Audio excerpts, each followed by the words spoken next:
नमस्कार, ID24 में आप सभी का स्वागत है। मैं हूं आपके साथ दिव्यांशु जोशी। छत्तीसगढ़ की हाई प्रोफाइल सीटों में राजनांदगांव भी शामिल है। पूर्व सीएम डॉक्टर रमन सिंह यहां से चुनाव जीतते आ रहे हैं। भाजपा ने इस अभेद गढ़ को भेदने के लिए कांग्रेस ने इस बार छत्तीसगढ़ खनिज विकास निगम के अध्यक्ष और मुख्यमंत्री भूपेश बघेल के करीबी माने जाने वाले गिरीश देवांगन को मैदान में उतारा है। भाजपा की इस अभेद सीट को कांग्रेस किस तरह से भेदेगी, क्या है यहां चुनावी गणित, ये समझने के लिए ID24 की टीम राजनांदगांव पहुंची। ID24 इलेक्शन एक्सप्रेस में समझिए राजनांदगांव का चुनावी गणित। आईएनडी इलेक्शन एक्सप्रेस के तहत हम पहुंच चुके हैं छत्तीसगढ़ के राजनांदगांव जिले में। राजनांदगांव यानी कि अविभाजित मध्य प्रदेश में इसे दुर्ग जिले से 1973 में पृथक किया गया था और आईएनडी इलेक्शन एक्सप्रेस के तहत हम हर जिले की एक तरह से रेकी कर रहे हैं कि आखिरकार उसका चुनावी समीकरण क्या है। और यही जानने के लिए फिलहाल ID24 की टीम पहुंच चुकी है राजनांदगांव में और आगे बढ़कर हम देखेंगे कि आखिरकार राजनांदगांव जिले का चुनावी समीकरण क्या कहता है। राजनांदगांव छत्तीसगढ़ विधानसभा चुनाव में हाई प्रोफाइल सीटों में एक है। यहाँ से भाजपा प्रत्याशी डॉक्टर रमन सिंह 15 साल तक राज्य के मुख्यमंत्री रहे हैं और मौजूदा समय में भाजपा के राष्ट्रीय उपाध्यक्ष भी हैं। भाजपा के इस गढ़ को भेदने के लिए कांग्रेस ने काफी चौंकाने वाला फैसला लिया है। कांग्रेस ने इस बार स्थानीय नेताओं पर भरोसा न कर बाहरी गिरीश देवांगन को प्रत्याशी बनाया है। इसके पीछे कांग्रेस की क्या रणनीति रही है कांग्रेस ही जाने, लेकिन परिणामों पर चर्चा शुरू हो गई है। राजनांदगांव के चुनावी इतिहास पर नजर डालें तो पूर्व मुख्यमंत्री डॉक्टर रमन सिंह 2008 के बाद से लगातार राजनांदगांव का प्रतिनिधित्व करते आ रहे हैं। 2003 में कांग्रेस के उदय मुदलियार ने भाजपा के लीलाराम भोजवानी को महज 40 वोटों से पराजित किया। 2008 में भाजपा के डॉक्टर रमन सिंह ने कांग्रेस के उदय मुदलियार को 32,383 वोटों के बड़े अंतर से हराया। 2013 में भी भाजपा से डॉक्टर रमन सिंह ने कांग्रेस की अलका उदय मुदलियार को 36,596 वोटों से शिकस्त दी। 2018 में भाजपा से डॉक्टर रमन सिंह ने कांग्रेस की करुणा शुक्ला को 16,953 वोटों से मात दी। नतीजे साफ बताते हैं कि 2008 से राजनांदगांव को रमन सिंह ने अपनी परंपरागत सीट बना रखी है और तब से वो यहां से अजय रहे हैं। इस बार कांग्रेस यहां फिर पूरा जोर लगा रही है, लेकिन क्या कहते हैं राजनांदगांव के लोग, ये हम आपको बताते हैं। चुनावी समीकरण में सबसे पहले बात करेंगे हम महिलाओं से। यहाँ कई सारी महिलाएं जो हैं, महिलाओं के लिए अब तक क्या क्या विकास देखा है आपने? हमारे हिसाब से तो अभी तक कुछ नहीं है। हमारे लिए तो अभी तक पेंशन भी नहीं आया है। सूची में नाम मांगते फिर रहे सब। क्या डिमांड कर रहे हैं आने वाले विधायक? अभी हम डिमांड करके अधिकतर जो जेंट्स अभी शराब नशे में धुत है उन्हें हटाया जाए, ठीक है, और उसके बाद महिलाओं के लिए कुछ योजना लागू करे। यहाँ से गिरीश देवांगन और डॉक्टर रमन सिंह दोनों ही विधायक के लिए प्रत्याशी हैं। दोनों से क्या अपील है और किस तरह की अपील करना चाहती हैं? नहीं, अपील तो ठीक है ना, कुछ ऐसी कोई नहीं है। जो सरकार आने वाला है उसको आगे अच्छा है हमारे लिए, वही को हम चुनाव देंगे, जिताएंगे। तो अच्छा तो तब होगा जब अच्छा मांगेंगे आप। हाँ। आप क्या मांगेंगे? हम क्या मांगेंगे? दारू शराब बंद करना है, औरत लोगों को पेंशन देना है, घर बनाना है, किसी का घर फूट गया है, टूट गया है, उसको परिवार को देखना है, और पेंशन बढ़ाना है। किसी को पेंशन नहीं मिल रहा है, कोई गरीब आदमी लोगों को, जनता लोगों को अभी अंगूठे लगाने चावल मिल रहा है, वो अंगूठे नहीं आ रहे तो उसको चावल नहीं मिल रहा है। तो वो चावल के लिए कैसे जी गया आदमी खाने के लिए, उसे हमको पता करना है। विधवा पेंशन के लिए, ठीक है, विधवा पेंशन के लिए सूची की मांग की जा रही है, उस लागू को हटाया जाए सरकार से। यहाँ के विधायकों से पहले मांग नहीं किया? किए थे, लेकिन देंगे तब ना। लो अभी आपका समय है। आप अब क्या किया है आपने? अब क्या करेंगे? अब मांग रहे हैं, मांग तो रहे जी तोड़ के, लेकिन उन लोग देंगे तब ना। किस तरह से देखते हैं आगे कैसा विकास होना चाहिए? अपने विधायक से क्या मांग करेंगे? अपने विधायक से वही अपना जो आंगनबाड़ी वाला है और जो धान का खरीदी जो कर रहे हैं, है ना, वही सबका मान है उन लोगों का, तो मान तो हो ही रहे हैं। महिला हैं आप, महिलाओं के लिए किसी तरह की मांग तो होना, सिलेंडर सस्ता होना चाहिए, क्योंकि गरीब लोग कम से कम उसको 500 योजना से सभी लोग खुश है ना। ये सब मेरे साथ आई है महिलाएं, है ना, हम लोग सब नामांकन। आप एक आम जनता के तौर पर मैं बात कर रही हूँ, आप किस तरह से राजनांदगांव के पूरे विकास को देख रहे हैं? देखिए, आज के तारीख में तो राजनांदगांव है ये वास्तविक में विकास के नाम से हमारे यहाँ के जो महापौर है हेमा देशमुख जी, उन्होंने बहुत विकास किया है। वार्डों में विकास किया है, गलियों में विकास किया है, रोड का विकास किया है। सौंदर्यीकरण के नाम से राजनांदगांव बहुत आगे है और बहुत से काम अभी होते जा रहा है। और ख़ास करके ये जो सरकार की जो उपलब्धि है, किसानों का कर्जा माफ, बिजली बिल हाफ से भाजपा वाले हो या कांग्रेसी हो या आम जनता हो, सभी को बेनिफिट मिला है, उसका सभी को फायदा है। बहुत सारी बातें हैं, चाहे शराबबंदी हो, बिजली बिल हाफ हो, गैस सिलेंडर कम हो, इसके अलावा बात करें तो और भी बहुत सारी मांगे हैं महिलाओं की जो कम होनी चाहिए। और ये बहुत सारी महिलाएं यहाँ पर खड़ी हैं जिसने IND 24 की टीम से चर्चा की है। और ये ग्राउंड जीरो से हम राजनांदगांव से आपको रिपोर्ट बताने का प्रयास कर रहे हैं। लगातार चुनाव के समय हर कोई आता है और लोक लुभावन वादे जनता को देकर जाता है। और इस बार राजनांदगांव का जो विकास है वो क्या बोलता है, जनता क्या विकास चाहती है, वो जानने का प्रयास करेंगे। और ये एक दुकान है साइकिल की, ये आप देख सकते हैं। इसके अलावा यहाँ कुछ लोग भी हैं, उनसे भी मैं जानने का प्रयास करूंगी कि इस बार राजनांदगांव जो है, यहाँ से 2 लोगों को टिकट दी गई है, अब तक क्या विकास हुआ है और आगे और कितना डेवलपमेंट बाकी है। विकास के नाम पे तो मैडम कुछ भी नहीं हो रहा है अभी। इंफ्रास्ट्रक्चर से लेकर अगर आप बोलेंगे एजुकेशन का लेवल भी day by day slow down हो रहा है और लॉ एंड ऑर्डर तो है ही नहीं। तो सर, डॉक्टर रमन सिंह जो हैं वो पूर्व मुख्यमंत्री रहे हैं, इसके अलावा लंबे समय तक यहाँ पर MLA वो रहे हैं। आने वाले समय में गिरीश देवांगन भी एक नए चेहरे के रूप में उभर रहे हैं। तो क्या लगता है कि दोनों ही पार्टियों के प्रत्याशियों से आप एक आम जनता के हिसाब से क्या मांग करेंगे या क्या सुझाव देना चाहेंगे कि क्या क्या डेवलपमेंट उनको करने चाहिए? मैडम, सबसे पहले तो मेरा क्वेश्चन ये रहेगा आदरणीय मुख्यमंत्री जी के लिए भी कि क्या कोई भी जनप्रतिनिधि राजनांदगांव से ऐसा नहीं मतलब देखा गया जो इनके डॉक्टर साहब के खिलाफ लड़ सकता था? क्योंकि गिरीश देवांगन जी तो बहुत सीनियर हैं कांग्रेस से, लेकिन किसी लोकल जनप्रतिनिधि को भी टिकट दी जा सकती थी कांग्रेस से। यानी कि स्थानीयता की बात सामने आ रही है ना? स्थानीयता की बात एक बार फिर हमें आम जनता से ही सुनने को मिल रहा है। क्या लगता है कि जिस तरह से गिरीश देवांगन जी को टिकट दी गई है, एक आम जनता के रूप में आप उसे कैसे देखते हैं? मैडम देखिए, एक आम जनता के रूप में तो वो नोइंग कैंडिडेट नहीं है राजनांदगांव की पब्लिक के लिए। तो फिलहाल तो ऐसा माना जा रहा है कि वॉक ओवर दे दिया गया है डॉक्टर साहब को। यानी कि डमी कैंडिडेट कहा जा सकता है? बिल्कुल कह सकते हैं आप। राजनांदगांव में वोट होना है और बहुत सारे विकास होने हैं, तो ये सारे विकास को लेकर चर्चा करेंगे। एक आम जनता के रूप में मैं आपसे पूछूंगी कि राजनांदगांव का विकास कितना हुआ है, आगे और कितना बाकी है? राजनांदगांव विधानसभा का विकास अभी 5 साल में कुछ भी नहीं हुआ है। अपने विधानसभा क्षेत्र में डॉक्टर रमन सिंह ने विकासी काम नहीं कराया है। हाँ, विधायक ने कोई काम नहीं है। वो तो रायपुर से ही फुर्सत नहीं मिलते उसको। तो कांग्रेस से कोई आशा रखते हैं इस बार? कांग्रेस तो काफी टक है। बीजेपी परिवर्तन आते निकाले थे, ये परिवर्तन आते में डॉक्टर रमन सिंह बुरी तरह से राजनांदगांव से हार रहे हैं। यहाँ पर स्थानीयता की बात आ रही है, लेकिन बहुत लोग बोल रहे हैं कि गिरीश देवांगन जी जो स्थानीय कैंडिडेट नहीं है। स्थानीय नहीं है, फिर अपना कांग्रेस जो पार्टी है वो सब एकता है, एकता में ही आगे बढ़ जाएगा, निकल जाएगा गिरीश देवांगन। तो क्या लगता है कितना विकास और बाकी है? आप एक आम जनता के तौर पे क्या सुझाव देंगे? हमारी सुझाव हुई है, अभी फिलहाल तो 15 साल डॉक्टर रमन सिंह थे, 5 साल विधायक रहे, है ना। आज भी वो रायपुर ही में रहता है, कभी अपने विधान क्षेत्र में घूमने घामने जाता ही नहीं, पब्लिक से मिलता ही नहीं। जब जरूरत पड़ता है चुनाव टाइम तो हाथ जोड़ने घर पहुँचता है। आगे और जनता का हाल जानेंगे। आप किस तरह से विकास को देखते हैं? तो यहाँ का व्यापार के हिसाब से अब गिरीश देवांगन जी खड़े हुए हैं, फुल उम्मीद है कि इस बार वो भारी मतों से अपना विजय बनाएंगे यहाँ। और बाकी डॉक्टर रमन सिंह तो हम 5 साल क्या देखना ही है, वो हो गया उनका। बहुत से यहाँ के लोगों की शिकायत है कि अब तक विकास का काम राजनांदगांव में जिस तरह से होना था वो हो नहीं पाया।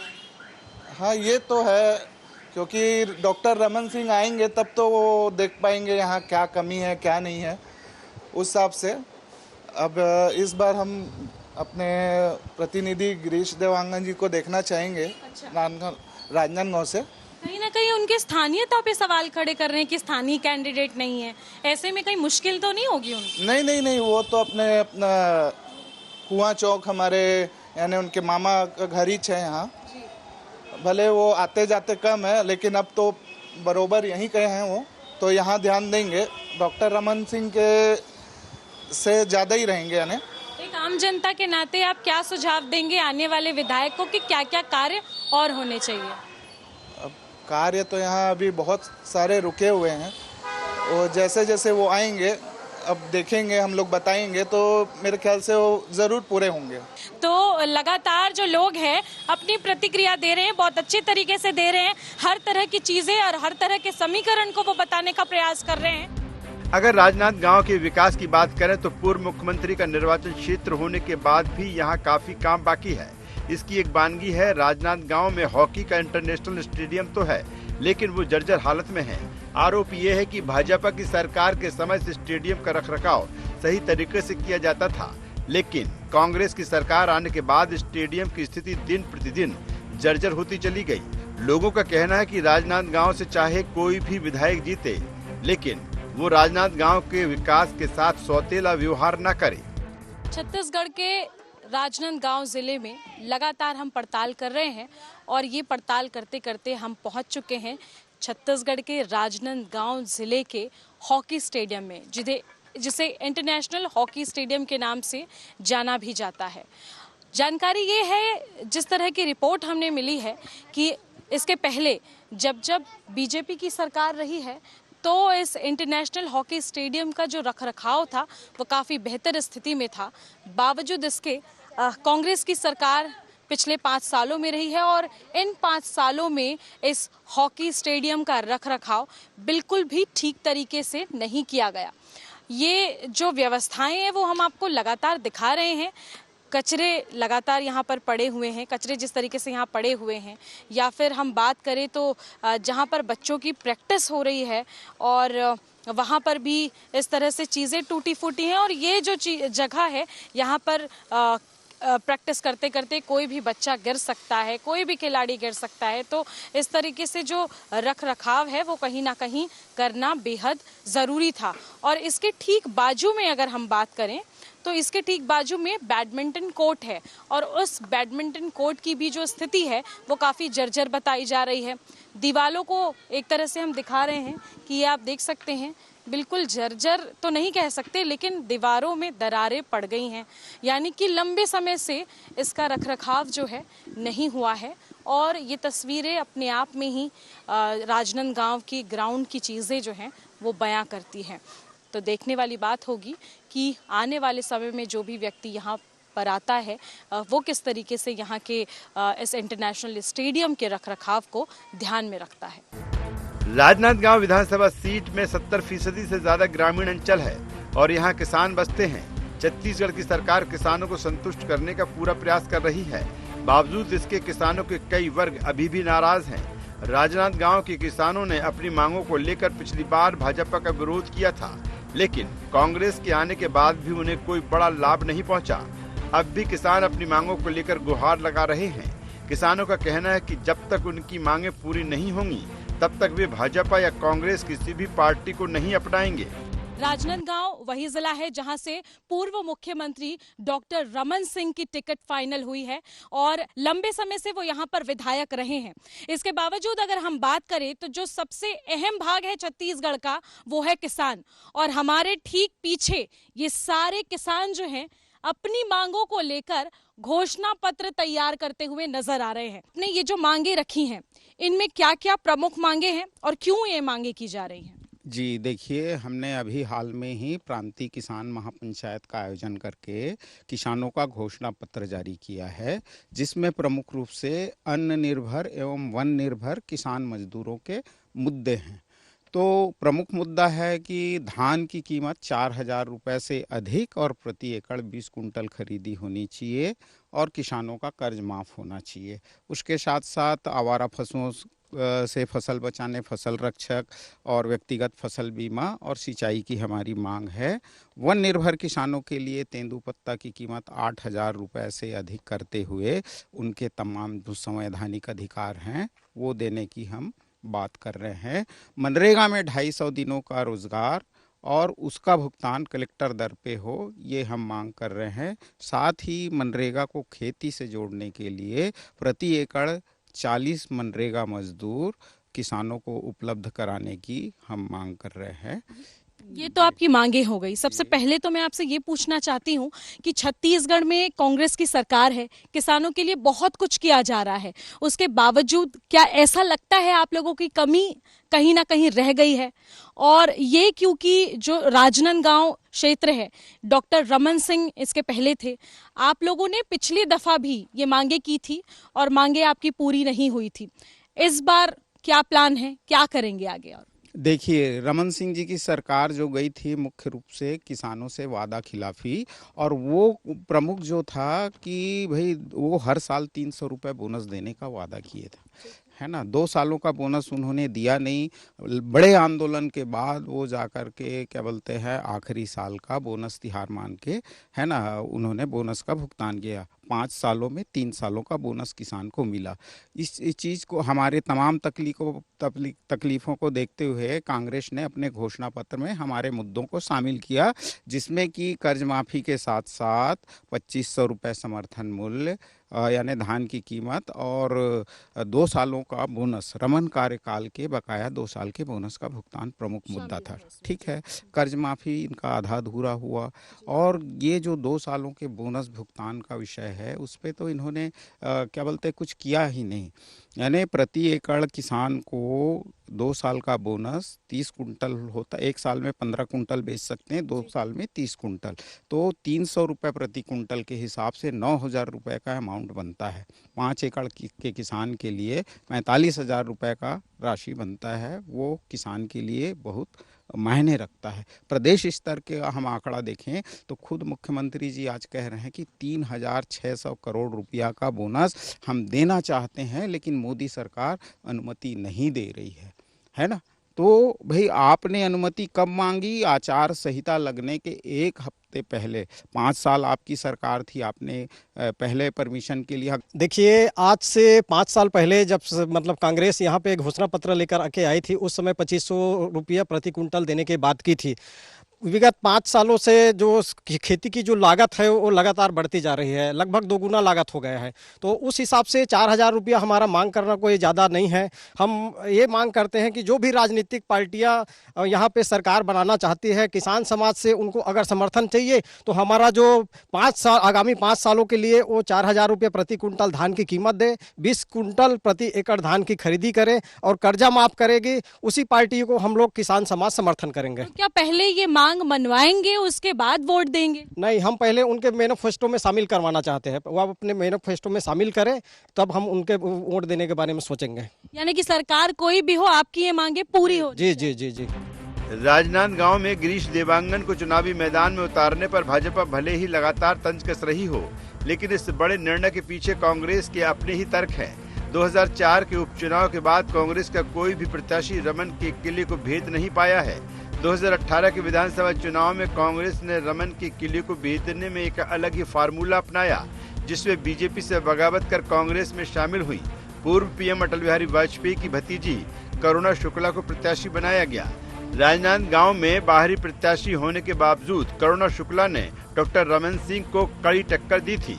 2013 के मुकाबले में 2018 में रमन की जीत का अंतर 50% से कम रह गया। कांग्रेस ने फिर से बाहरी प्रत्याशी को मौका देते हुए गिरीश देवांगन को रमन सिंह के खिलाफ प्रत्याशी बनाया है। रमन सिंह और गिरीश के बीच के चुनावी मुकाबले को यहाँ के लोग कैसे देखते हैं, ये भी हम आपको बता देते हैं। इस वक्त जहां पर हम मौजूद हैं उसे मानव मंदिर चौक के नाम से जाना जाता है। इलेक्शन का समय है, कैसे देख रहे हैं इस पूरे समीकरण को? आप क्या चाहते हैं, किस तरह का विकास होना चाहिए? आदम से गुंडागर्दी बहुत बढ़ चुकी है, वो कम होना चाहिए। जैसे दारू गांजा आज को देखकर नशा बहुत ज्यादा। बेरोजगारी के लिए क्या कहना? बेरोजगारी के लिए तो आज गए तो बहुत कुछ नहीं बोल सकते हो। तो ये जो लोग हैं कहीं ना कहीं थोड़े से रुष्ट भी नजर आ रहे हैं। राजनांदगांव में आने वाले समय में चुनाव होने हैं, चुनाव के समीकरण को आप किस तरह से देखते हैं आम जनता के रूप में?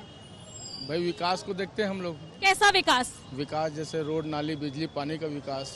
कांग्रेस की सरकार अभी है, फिलहाल क्या क्या हुआ है? आप एक आम नागरिक हैं, उसके नाते कितना ऊपर या कितना विकसित मानते हैं राजनांदगांव?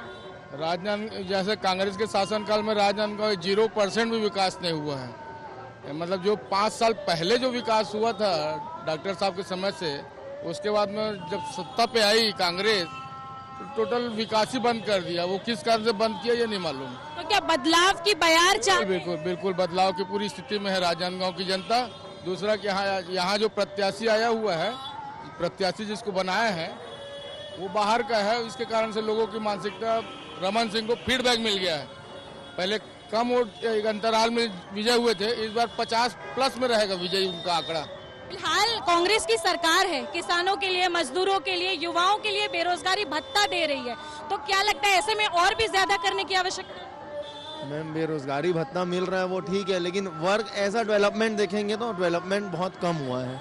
बताइए किस तरह की बातें आप रखना चाहते हैं? मैडम गिरीश देवांगन को तो अपन जानते ही नहीं, जो भी प्रत्याशी चुना गया है उनका और भी कैंडिडेट थे हमारे पास, हेमा देशमुख मैडम थी, जीतू भैया थे, ये रहते तो कम से कम को समझ आता कि वोट देना है, जानते हैं, समझते हैं। अभी कंपटीशन ऐसा हो गया एकदम 0 to up, वो बहुत ऊपर हैं, ये बहुत नीचे हैं, तो समझ नहीं आ रहा है। और भी यहाँ पर लोग हैं, उनसे भी हम चर्चा करेंगे। विकास जो होता है वो एक इंडस्ट्री आए, IT हब आए, रोडें अच्छी हो, है ना, साफ सुथरी चमकदार रोड हो, नाली हो, डेवलपमेंट, बेरोजगारी दूर करने का शासन का कोई मोटो हो, हम उस रूप में। कांग्रेस की सरकार बेरोजगारी भत्ता तो दे रही है। नहीं, बेरोजगारी भत्ता दे रही है, हम कहाँ बोल रहे हैं कि कांग्रेस की सरकार ने तो बेरोजगारों का सूद लिया है, बेरोजगारी भत्ता दिया है। कांग्रेस की सरकार आने के बाद छत्तीसगढ़ी बहुत सारे ऐसे खेल लाए ताकि उनकी प्रतिभा भी आ सके, उनको सरकारी नौकरी भी दे रहे हैं। तो छत्तीसगढ़ सरकार तो विशेष तौर पे चाहे महिला समूह को काम देने की बात हो, उनके लिए C-Mart का निर्माण किया ताकि महिला समूह सक्षम हो सके, महिला समूह को लोन दिया गया ताकि वो अपना उद्योग चालू कर सके। ऐसे बहुत सारे काम है जो छत्तीसगढ़ सरकार ने रोजगार के सृजन के लिए किया है। तो कांग्रेस की बहुत पुरानी परंपरा है, जनता को बेरोजगार रखो, शुरू में बेरोजगारी भत्ते का वादा करो और अंतिम में जाते समय 50 तो क्राइटेरिया लगा के, ताकि 100 में से 90 छट जाए, सिर्फ 10 लोग मिले, उनको बेरोजगारी भत्ता दो। रोजगार नहीं, बेरोजगारी भत्ता दो, बेरोजगार रखो और अंतिम में शुरू में वादा करो। बीजेपी अगर आती है तो आपके नजरिए से क्या काम कर पाएगी? बीजेपी ने जो काम किया हुआ है ना, हम उस पर चुनाव लड़ रहे हैं। अभी आने के बाद छोड़िए, जिस समय कांग्रेस सरकार हुआ करती थी, बिजली बनती कोरबा में थी, जलती इंदौर में थी, छत्तीसगढ़ में नेहरा रहता था, विद्या भैया बहुत बड़े नेता थे, पूरे सीटों पे एक लिस्ट जाती थी, वो पूरा ओके हो जाती थी। कांग्रेस की अगर हम बात करते हैं तो कांग्रेस ने भी किसानों को, गरीब तबके के लोगों को गोधन न्याय योजना, राजीव गांधी किसान न्याय योजना, कई तरह की योजनाएं दी है ना। आने वाले समय में बेरोजगारी भत्ता भी दिया है, उसके बावजूद कब दिया? सरकार जाते समय सरकार 100 दिन में देने का वादा था, पहले कलम से देने की, ये पहले कर दे। ये जलेबी बनाया है, भत्ता नहीं दिया है। अब भत्ता क्यों देना?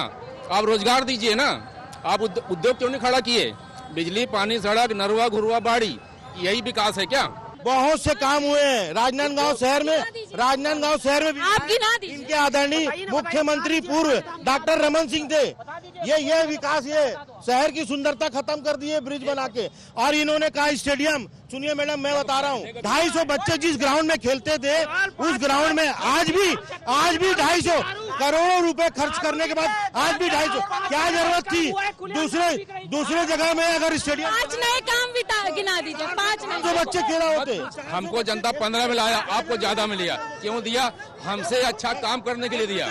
क्या आप हमसे अच्छा काम करके दिखाइए। अब की बार 75 पार, शहर का विकास भी होगा, प्रदेश का भी विकास होगा, डबल इंजन। अब की बार 75 पार, शहर का विकास भी होगा और जिले का विकास भी होगा। इसके अलावा अगर हम बात करें तो लगातार ये जो जनता है वो विकास पर बात कर रही है। कहीं से हमें बीजेपी के विकास के नारे नजर आ रहे हैं तो कहीं से कांग्रेस के, यानी कि अगर कुल मिलाकर हम जनता का समीकरण समझें तो अभी भी हर किसी को, हर किसी पार्टी से शिकायत है। देखने वाली बात होगी कि आखिरकार अब जो आने वाले समय में चुनाव के नतीजे नजर आते हैं वो किस तरीके के नतीजे नजर आते हैं। कुल मिलाकर कहें तो इस बात से कतई इंकार नहीं किया जा सकता कि राजनांदगांव बीजेपी का मजबूत गढ़ बन चुका है, जिसके किलेदार भी बीजेपी के दिग्गज डॉक्टर रमन सिंह हैं। कांग्रेस ने किस रणनीति के तहत यहां से बाहरी प्रत्याशी गिरीश देवांगन को उतारा है, उसकी क्या रणनीति रही वो जाने। फिलहाल रमन के किले को भेजना इतना आसान नहीं दिखाई पड़ रहा है।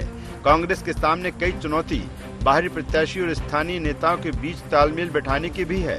इन हालातों के बीच ये देखने वाली बात होगी कि आखिरकार राजनांदगांव में जीत का परचम इस बार किसके हाथ जाता है और आने वाला विधायक राजनांदगांव को विकास के सफर पर कितना आगे ले जाता है। आईएनडी इलेक्शन एक्सप्रेस के तहत हम अपने दर्शकों को लगातार छत्तीसगढ़ के राजनांदगांव जिले की ग्राउंड जीरो से रिपोर्ट जो है वो देने का प्रयास कर रहे थे।